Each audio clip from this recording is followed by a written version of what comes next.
neighbor to the north, Canada. I'm from Canada. You say it. I always would say Canada as well. Canada.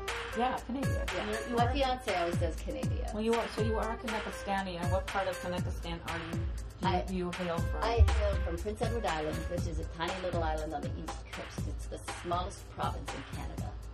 And what part of PEI did you grow up in? I grew up on the eastern part, just 15 miles east of Charlottetown, which is the capital.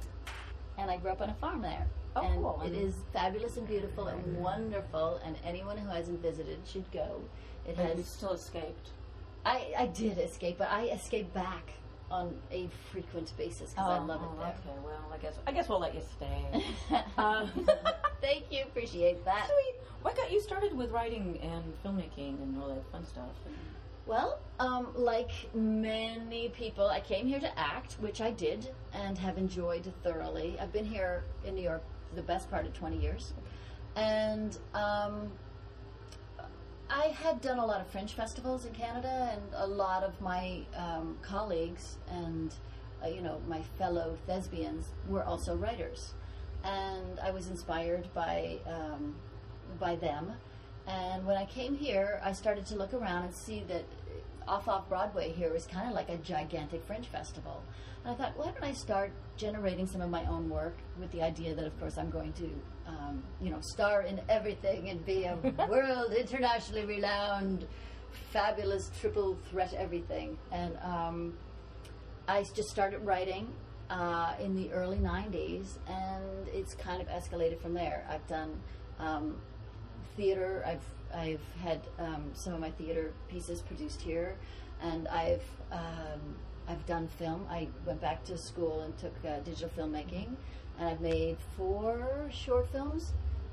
Short being, fairly long shorts. A lot of them are like 20 minutes, and then I had a video production company for a while, so I created 3 travel videos and a wonderful audio walking tour of New York, of Times Square. Oh, is it still being used, or I haven't actually been marketing of late, only because for me personally, I felt the technology, especially at the time that I was really producing, really was moving at lightning speed, especially video technology. And so I decided I just wanted to go back to my roots and started writing again. Okay. Specifically. And plus I've been traveling a lot of late, and I'm not necessarily in one place a lot. So I created something. I put together a bunch of writers that I had come across who I think are very talented, a lot of whom have acting backgrounds. Okay. And we created something called monologues2go.com, and it was basically kind of like a Chinese menu of monologues for actors, so that they can do it like a one-stop shopping thing, find a monologue that suits them really well. And we also do, if somebody didn't find a monologue on our site that they like, they could have us write monologues specifically for them. I just finished writing 3 monologues for an actress that I know. Was this something that you fell into doing, that you and the others fell into doing? Writing monologues and custom monologues for actors? It was actually, I was sitting with another writer, and she said, we should do these monologues, and maybe we can make a book, and possibly blah, blah, blah. And then she sort of lost interest in it, and it sort of germinated with me for several years. And I thought, at that time, when I first started Monologues to Go, there weren't a lot of monologues on the internet that you could just get instantly at your fingertips. Right. Now there are more, but none of them are original, and they're kind of all over the place, and varying qualities if they are original. Yes, exactly. Something I as an actor observe and looking for, like monologues online, and some of them are extremely cringeworthy. Yeah, yeah. And I wanted something that would be industry standard, 2 minutes or 1 minute. Now we're starting to write 1 minute because a lot of people are preferring shorter monologues, so they can do 2 in their allotted time for an audition. And we also wanted things that would show your range. We wanted comedic monologues. We wanted dramatic monologues.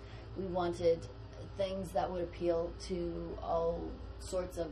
We have age types, we go from age 7 to 70.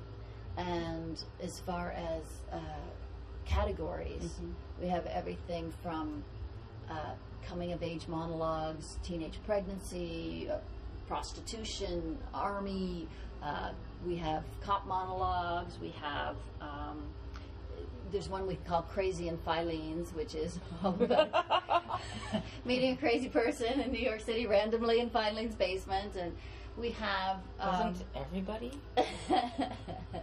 So there's just a smattering of something for pretty much anybody. And we're constantly writing, and we're taking ideas from people. Say, hey, there was a girl recently who said, I would like an environmental monologue. So now I'm writing some of those. Oh, cool. Yeah. But we have a great group of writers, and we're constantly expanding those, too. If anybody's interested in writing for Monologues to Go, we're certainly open. Is there an email address they can contact you at? Or info@monologuestogo.com. That's info@monologuestogo.com. Correct. And is that the number 2 or the word T-O? T-O. Thank you for asking that. Yeah, it's all written out. Monologues to Go. Is that with a U-E-S? U-E-S, yes. The proper spelling, yes. The British spelling of... The proper spelling of that, all that good stuff. Yeah. What is the craziest monologue that I could ask this. What's the craziest or most ridiculous monologue you have ever written or have been asked to write for somebody? Oh, gosh. I mean, they're all sort of... The comedy ones, the comedic monologues are...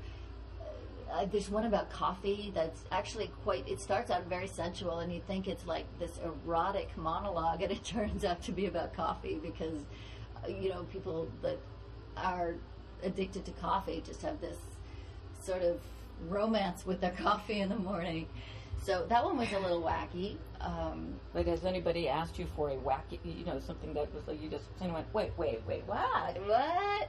We have ones about like how wacky, wacky signs. Like, I think is it the state of Arizona where you can't throw grenades at passing cars? I saw this thing in the back of a taxi one time. That sounds like Arizona, but it also might be Texas. It could be. So I was in the back of a taxi, and they were like wacky United States laws. And I actually found them so fascinating. I was on the way to LaGuardia, and I was disappointed because I got to the airport before they went through all the wacky laws. But I found myself writing down all these crazy little facts. And then I ended up writing a series of monologues about these weird... Like, there was one about dancing bears, where you are not allowed to go to a bar with dancing bears if the dancing bear is wearing a skirt. Like, it's crazy. Oh, I gotta love America. Yeah. God bless the U.S. of A. Yeah. Yep. So, there were some wacky monologues about that kind of thing, and we just wanted to have fun with,